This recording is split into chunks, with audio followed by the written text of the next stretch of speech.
Hi everyone! Welcome to this channel, Teacher Rosanne and Starlettah.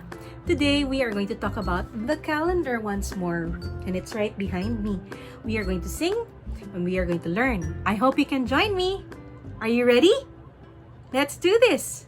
Hello, hello, hello, hello, how do you do? I'm glad to be with you, and you, and you, and you. Tra-la-la-la-la-la-la-la, tra-la-la-la-la-la-la-la, tra-la-la-la-la-la-la-la, tra-la-la-la-la-la-la. And I welcome you. So, let's begin. If you will notice, my calendar has a pink question mark. And this question mark asks, huh? No, what it really means to ask is, what number is under this pink question mark? This number is hidden, and it is also a number between 11 and 13. Do you know it? Just in case you don't, one way to learn or find out is to go through the calendar that we have here, and we will count from 1 and stop at the question mark. Are you ready to join me? You are? Oh, I'm so happy! Now, remember what happens when we say, when we shout Abracadabra all together? What happens? That's right! When we shout all together, this short back scratcher becomes long. It lengthens. So are you ready? When I say go, please shout out loud Abracadabra. Ready, get set, and go!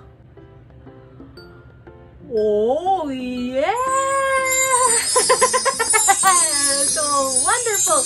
Nicely done, my friends!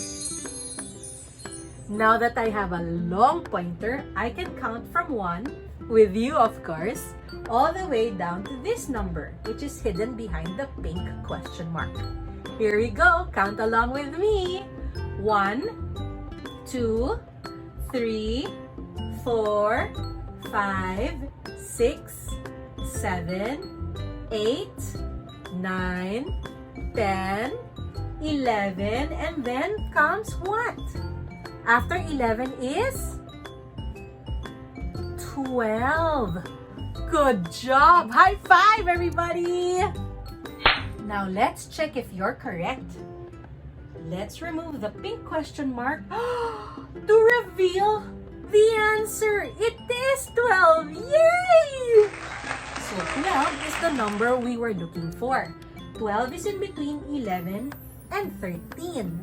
I have a yellow board with a magic marker, and we will write 12 now. 12 is written this way. There is a number 1 on the left side. Were you able to write it along with me? Great.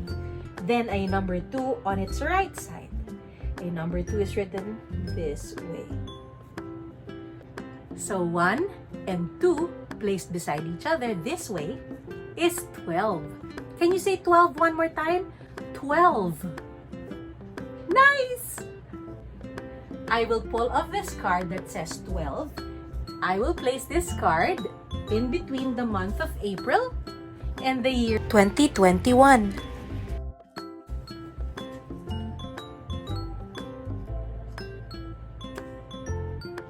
Now let's check from this spot over here what day number 12 falls under. If we climbed up, we will see the letter M. So what words begin with the letter M?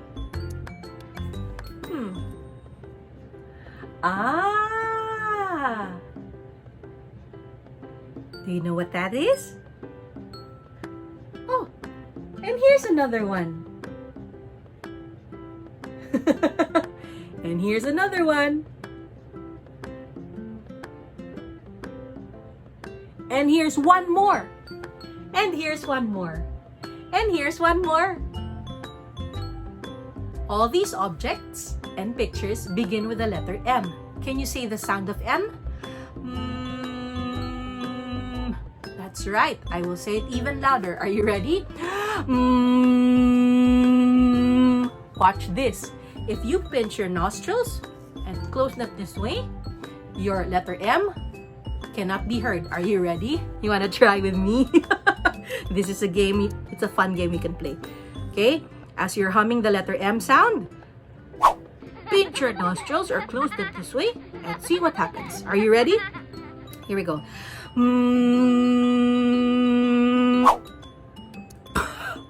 Ah, you can't say or you can't hum the letter M sound. Was that fun? This word right here has the letter M on it, and it is the day of the week that we are experiencing today. Let me place this blue arrow right here to remind us when to stop singing. I will sing the whole song, the days of the week song, so that we know what day this one is.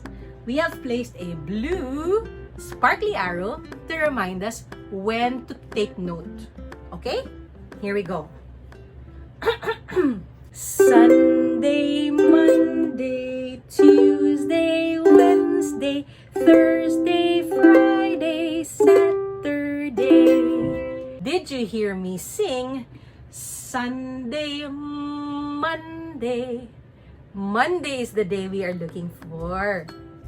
Monday is usually considered the first day of a school week or a work week. And usually, Sunday evenings, we sleep as early as we can. Now, this card is a good way of keeping in mind and reviewing what happened yesterday, what day it is today, and what tomorrow will be. I will place this card this way. Let's read the card together. Yesterday was Sunday. So today is Monday. Tomorrow will be Tuesday. You see, the calendar is very helpful. It reminds us when days are and if there's anything we need to do or if there's anything we need to plan for. The last part of our calendar time is to read what it says up here and remind everybody that today is a Monday. Are you ready? Yay! Okay, let's do this. The date today is April 12, 2021, and today is a Monday. Please subscribe to this channel, Teacher Rosanne and Starlettah, and I hope you press the thumbs up sign on this video so that I know you liked it. I'll see you soon.